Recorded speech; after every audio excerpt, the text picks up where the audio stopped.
What's up, guys? Sub-Zeric here, back for not actually a VOD review. Today we are going to be going over this guide that Demasian Raptor dropped on the competitive TFT subreddit. I want to get better at TFT help. I think Raptor's a fantastic player, a great TFT coach as well. Has studied with a lot of very high elo players. Has obviously hit rank 1 global before, so pretty good at TFT. Has a lot of great ideas. Is someone who thinks a lot and just devotes a lot of time to TFT and just being very locked in. Anytime I talk to this guy, he's always like, "Oh yeah, have you heard of this like crazy random comp?" And I'm like, "No, what are you talking about?" He's like, "Oh yeah, this like one random streamer brought this up one time, and he already knows about it." And so I thought I would go through kind of some of the main ideas of the guide. I'm gonna have a link to the guide in the description down below if you guys want to check out the full thing for yourself, because I'm not gonna be able to cover all of it. But yeah, and we got a nice little Robin songs of VOD to watch while we yap. So I'm really just gonna get into it. One of the things that I'm really excited for is later down in the bottom of the guide. He has kind of specific little pieces of advice from high elo players, myself included, me, Wet Jungler, Tartman, the Mount Rushmore of TFT, essentially. And so I'm excited to go through that. That's, I think, one of the pieces I'm the most excited to look at is all the little nuggets of advice from high elo players. But yeah, we're going to go through it section by section. The first one is about direction. And like I said, I can't go through every single word he wrote here, but I do advise that you guys check out everything that he wrote, because there's a lot of good stuff in here. So direction is impacted by your unit holds and your item drops. Stage 1, talking about units having different kind of weights, so you want to weight similar units together. Hold. I mean, this game's a great example. We get this Rel 2. We're obviously going to weight holding these Syndra's very high. And the big piece of this that Raptor says here, stage 1 and 2 is very important. I do think this is very important, especially the more mature we've got in TFT. Very often you play a game of TFT, you can know what comp you are playing literally from 2-1. Like literally 2-1, you can decide, I am playing this line, and you are going to be in that line a decent percentage of the time, 75% of the time or something like that. Depends on obviously like how locked into your spot you are, how good of a spot it is. Sometimes there's more flex spots than others. But very, very frequently you can just lock hard into a line from 2-1. And this is, Robin Songs, I didn't plan this out, but Robin Songs is somebody who is very much that style of player. He really likes just locking in his comp on 2-1 and just playing one very standard game plan. I think that's a fantastic way to play TFT in general. If you are a beginner, or if you haven't hit like super high challenger, I think it's great to just say 2-1, I'm gonna lock into a game plan, I'm gonna stick to that game plan. And sure, some games I've maybe benefited by pivoting, but I'm going to simplify my game so much through that. Raptor also talks about the fact that you can use random outputs to kind of give you direction. So, take something like 2-trick, get your 2-star 2 cost and say, okay, I'm going to play around this, which I think is fantastic. Next section is decision making. Decisions are best made when considering all available information. A nice example that he gives here is if you're taking Thorn-plated, scout the lobby, see how much AD there actually is in the lobby. And I think this is actually one of the most straightforward but hardest things about TFT. I mean, how often have you, built a red buff and then been like, oh my god, I took, Sunfire board, or, you've decided to angle really hard into a comp, and then, you scout the lobby and you realize, oh, like there's multiple other people playing this comp, or, like this example, you slam you take a Bramble Vest augment, then you realize, oh, there's like no one in this lobby playing AP. So I do think it's actually kind of hard to kind of have this like mental RAM in TFT, where you have to have just consistently, like every single second, be like reminding yourself, okay, what do I have? Like what am I playing towards this game? What are the things I have left to build? What are the things I've already built? The great thing that I've seen some people do, I've talked about in some like Solo Gasong VODs, which Solo Gasong actually has a quote in the bottom of the guide, so hopefully we can get to that. But it is, kind of like constantly reminding yourself. He'll literally like type it in chat and like copy paste it, not enter the message, but copy paste it in chat to himself saying, I've already built heel cut, I've already done this kind of stuff. So yeah. Another piece of this, I'm going to quote right from the guide. Some decisions are more important than others. Sometimes making any decision fast is more important than making the perfect decision but late. I think a lot of people run into this issue where they kind of hem and haw. They're like, oh, do I want to slam this? Do I want to slam that? And you just sit there paralyzed with the fact that, I could do this, I could do that. Very often, you know, there is a best decision that you can make in TFT, but it's a lot better to make a bad decision confidently than to make no decision at all. So that's another thing that you can think about when you're playing TFT is honestly just you will gain so much LP by just slamming items, even if those items suck, because it will save you HP, it'll make you strong. So that's I think a very good piece of advice in that section. Recognizing spots.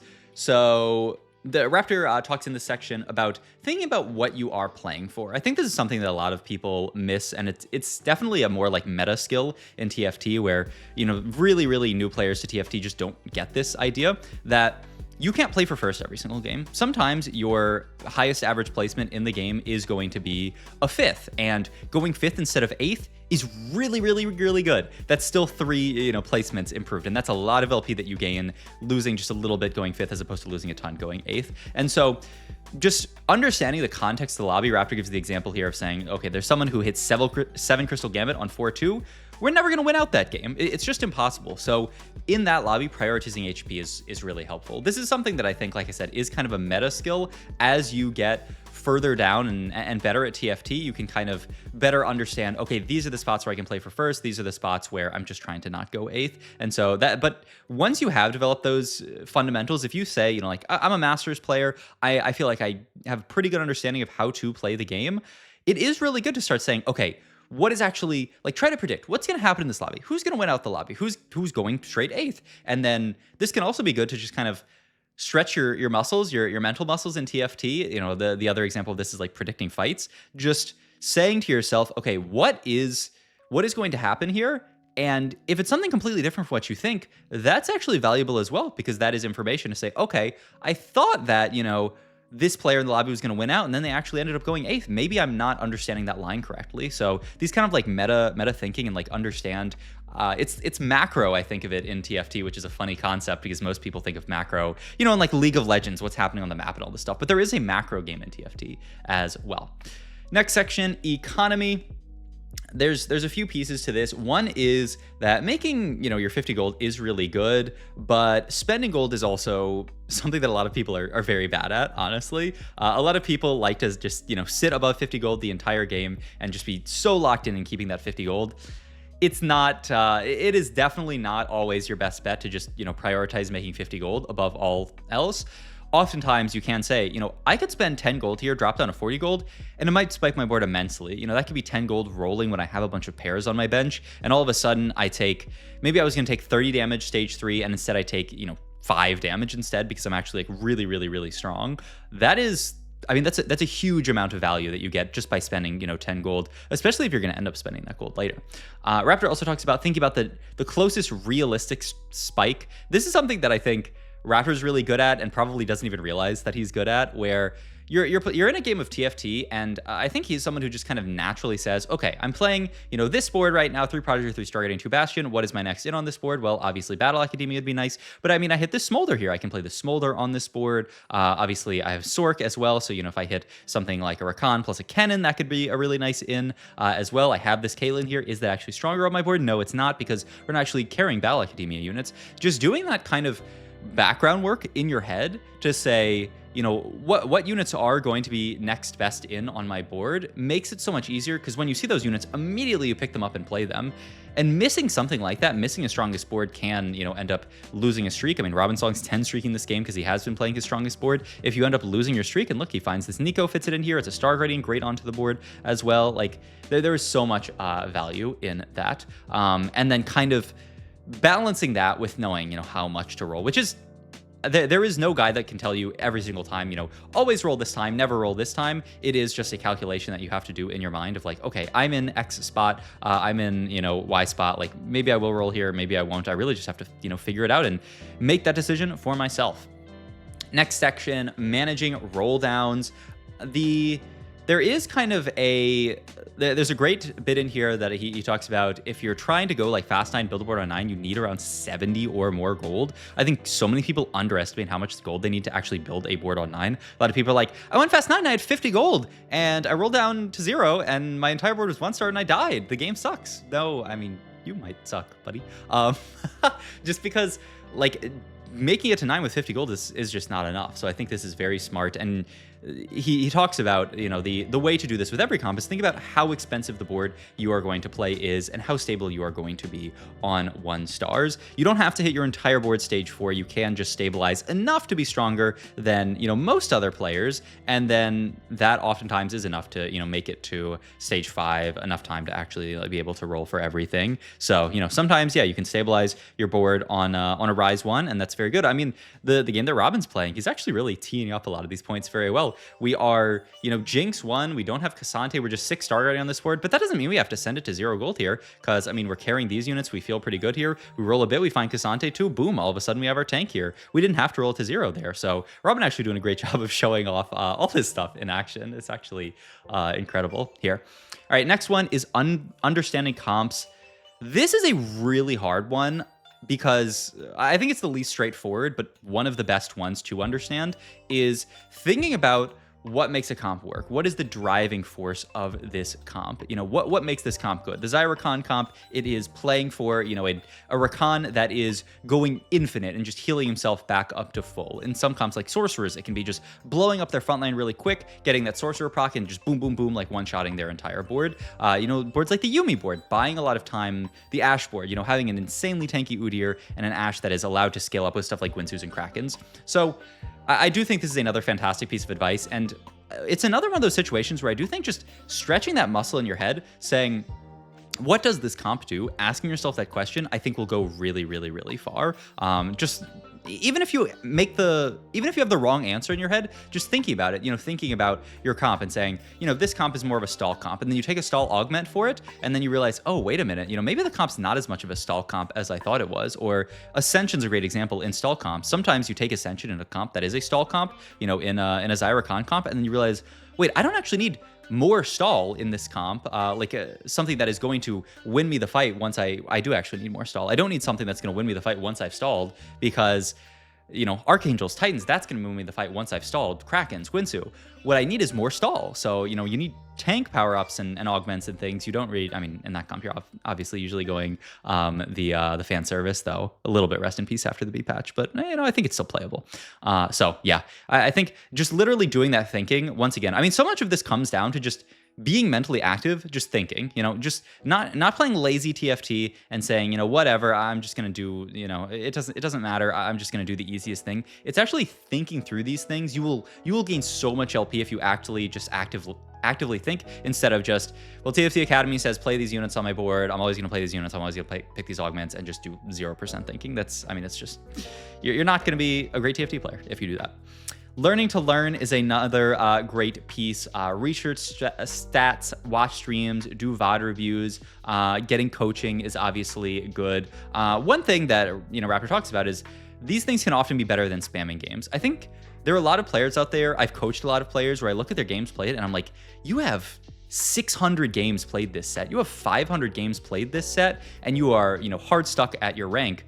I think you would get, I don't actually think, I know that you would get a lot more value out of doing some VOD reviews of high elo players and seeing how they play. Because very often in TFT, you can end up making the same mistakes a lot of time and not even realizing that you're making the same mistakes. This is not a game like, like League of Legends, where you lose a 1v1 versus someone, you say, oh, well, obviously, I messed up in this 1v1. I missed my skill shot. TFT is a very knowledge-based game. And very frequently, if you are not studying and reviewing the top players, you will miss things that you wouldn't miss otherwise. You will just, miss an augment that could be broken in your comp, but you don't know that it's broken in your comp because you haven't VOD reviewed people who have shown you that augment actually can be good. Maybe you're skipping an augment every single time. I had a game where I skipped Hold the Line when I was playing like a Fast 9 style game, and the only reason I knew is because someone in my Twitch chat was like, that augment's actually very solid in your comp, and I thought about it, and I said, oh yeah, you're right. And I could have learned that. Obviously, I learned it from my Twitch chat, which obviously not everyone has the resources to have 100 people backseating them when they play TFT, though,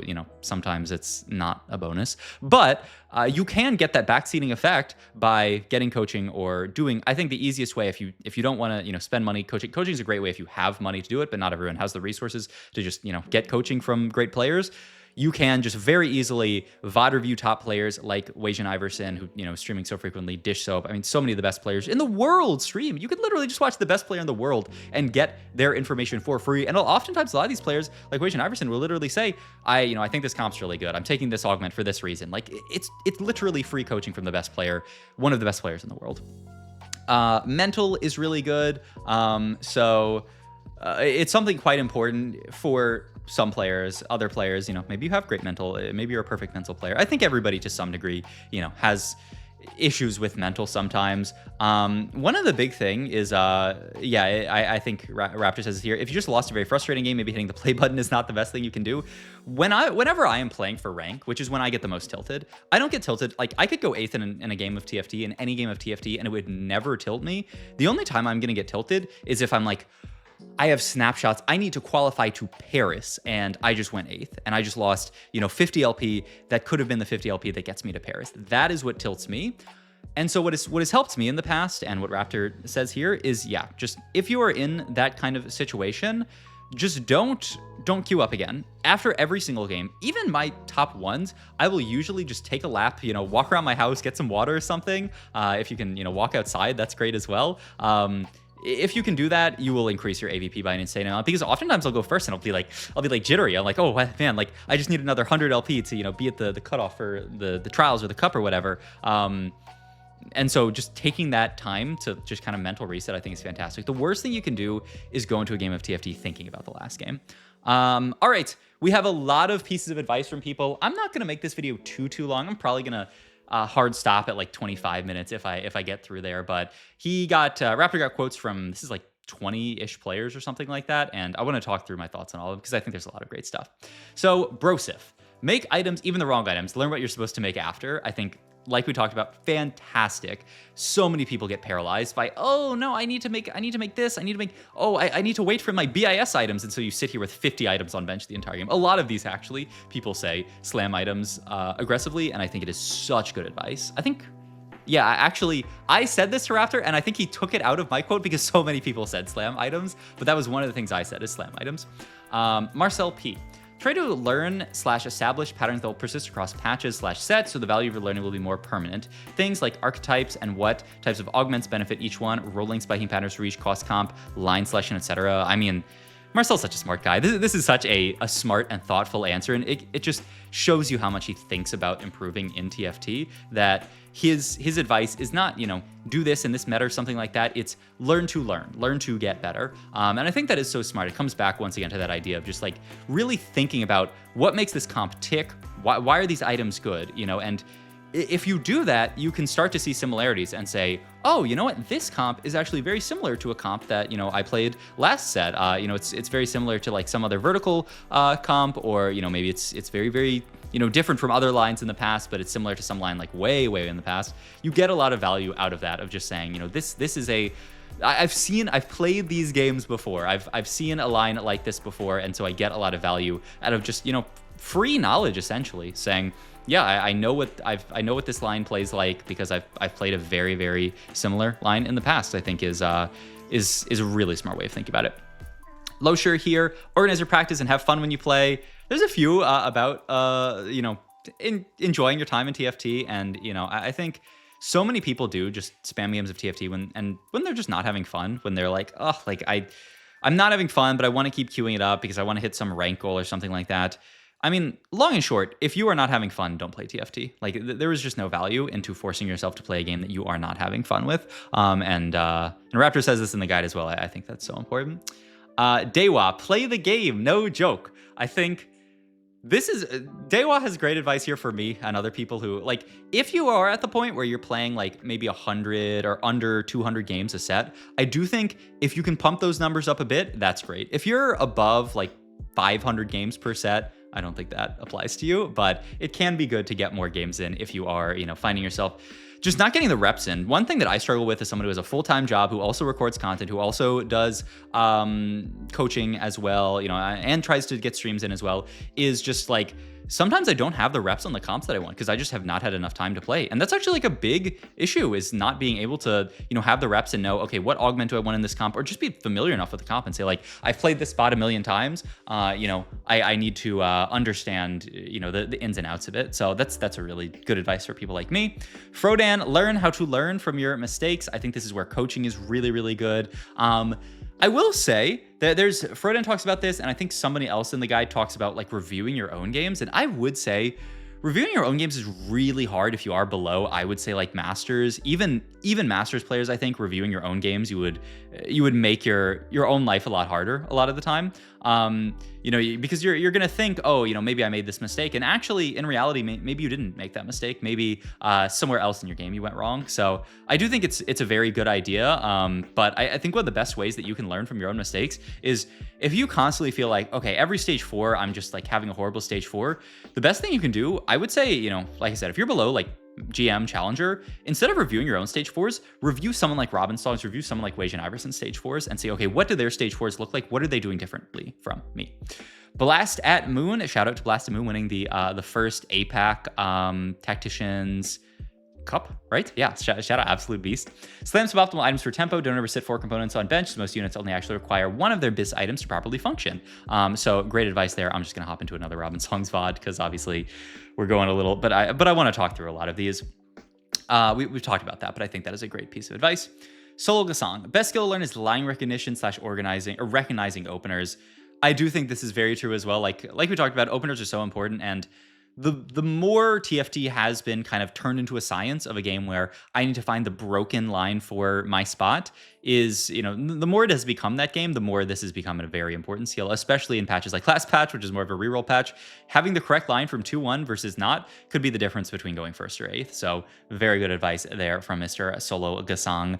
Elia, try getting together with other people that are also willing to learn. It's more fun working as a group and more effective. I think this is, great advice for anyone who has, the resources to have a study group. A lot of people ask me, how do you find a study group in TFT? I'm, just a Masters player, and I see all these, high elo players with cool study groups and stuff like that. Like, how do I get that? I really think some of the best place that you can find community in TFT is within Twitch chat. Just start, chatting in your favorite streamers chat, and eventually you become a known name. I mean, the reason, the way that I found Joe Bookmark in the first place is he was a long time Spicy Appies viewer, and I watched Appies, and I saw Joe be in his chat all the time, and I was like, oh, this Joe Bookmark guy. And then I started kind of like noticing, seeing him around on ladder and stuff like that. And the rest is history, where he taught me Caitlyn way back when, and I will still see him in games today, and he'll emote on me, and he'll come into my YouTube chat and say some garbage. But that's a great. I mean, honestly, I'm pretty bad at this. I'm someone who will usually just, lurk because I'm a nerd and I'm introverted. So like, I don't want to be typing all this stuff in people's Twitch chat. But I think really just, taking the jump and being more talkative in those chats, I think even if you're just, memeing and stuff like that, you will meet people, and it will lead to, you being able to potentially, be in study groups and stuff like that. There's so many people I have met just randomly in Twitch chat, that have ended up, I've studied with them and gotten, so much knowledge from them. It's been amazing. Tartman here. Don't think you played well just because you won. Don't try to grief hold units from your opponents. Could be griefing yourself doing it. I think this is a really good piece of advice, that like, just because you won the game doesn't mean that you played well. Conversely, sometimes just because a game didn't go well doesn't mean you have to like tear up every single thing you did this game and say, I must have done everything horrible. Sometimes a loss in TFT does just come down to, I played perfectly up until stage 4, and then I made a colossal mistake with the augment that I took, and that took a game that was averaging a top 3 into like a 7th or a 6th or something. So that is why I do really recommend coaching or watching high elo players, because those people can help pick out your mistakes. Demacian Raptor obviously does coaching. I think he's great bang for the buck if you are interested in coaching. So his stuff, it's in the Reddit thread. My advice here, focus on a few meta comps, don't overcook, and prioritize making your first 10 gold so you can snowball econ. I think just so many people tend to overcook. A lot of people I coach will be like, oh, I tried this and I tried to kind of like combine these 2 lines. If you were trying to climb, look, if you have fun doing that, then do that. I think that's fantastic. If your goal is to climb in TFT, do not play a comp that does not exist on tftacademy.com. That's you will climb so much by just every single game playing a comp that exists on tftacademy.com. Not sponsored, not shout out, any kind of, meta TFT, whatever. Just make sure that you are playing comps that exist, that are real comps and not just trying to cook up some garbage. Wet Youngler here. Learn the game by playing 1 to 2 comps that are meta right now. Watch streams for challenger players and ask them why they did that. I mean, literally kind of a lot of all the pieces that we talked about together. I do think that is really good though. Ask challenger players questions. A lot of challenger players will stream and you can literally just ask Wajan Iverson, one of the best players in the world, hey, why did you do that? Don't come off like a dick and be like, shouldn't you have done this instead? But just the best way to ask people a question is like, hey, just wondering, like, why was it this instead of this? Or, what are your thoughts on, this augment instead?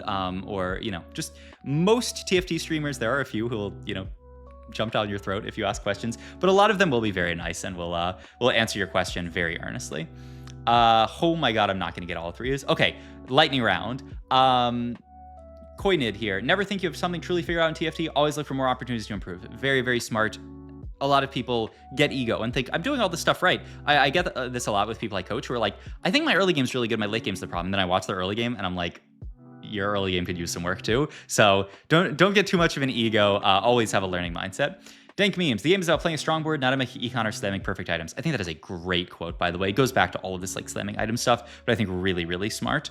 Snooty Boo. Focus on learning one comp. It's a long quote. I'm sorry, Snooty, but goes back to some of the stuff we talked about. Kai Wang. Record your own games. Try to identify what you did well or what you did wrong. Then have a better player review with you. Once you're getting better at the game, use stats as much as possible if you want to have an edge over other players. Great. Like I said, I do think that having another player review your stuff who is better than you via coaching, or if you just have a friend who's higher elo than you, I think is really, really, really good. Goboster, don't get afraid playing ladder. A lot of people are afraid of ruining their rank, so they stop playing in order to not ruin stats. Demote, best way to improve is to play as much as possible. I always say this, ladder does not exist to gain rating points. Ladder exists to improve at TFT, to improve yourself as a TFT player. It does not matter what rank you are. If you drop Dish Soap into bronze, he will be challenger, in a few days. And so you need to not worry about what your rank is, just worry about improving in TFT. Asa, never have more than 3 unused components on bench. We've talked about this. Always finish putting 3 full items on 1 carry before it's itemized as second carry. Same for tanks. Concentrating your items, very good. Travis, I have never known how to pronounce this guy's. I'm just going to say Travis. Use the Advanced Explorer on taxes.tools to try to enjoy the game if you can. Sounds funny, but long term, if you don't like playing TFT, you're just going to get tilted, not improve. Very good. Zaza, use replay tools and review stage 1, 2, most important part of the game. Make sure opener leads you into strong meta boards. We've talked about this, but very good advice. Og, watch good players before you queue up, especially early in the set, and play more games. Kurum, watching Twitch streamers to learn instead of entertainment is the most broken way to improve the game. Basically, free coaching for top players available for anyone to use. Kiyun, don't play tilted. If you have bad sets of game, reset mental. Yep. And lastly, a yellow tomato. Watching is just as important, if not more than playing. Actively follow streamers you understand, so the decisions to better your own gameplay. Try pausing at key moments to think about what you would do if you're in their spot. And then he has some Q&A stuff, but I can't cover all that. All right, this is a way too long a video. Thank you, Raptor, for putting out this guide. Hopefully you got information out of it. Like I said, go read the full guide because there's some more nuggets of information that I didn't get there. And if you're interested in TFT coaching, check out Demasian Raptor. He's a fantastic coach. And yeah, thank you guys for watching as always. See you guys later.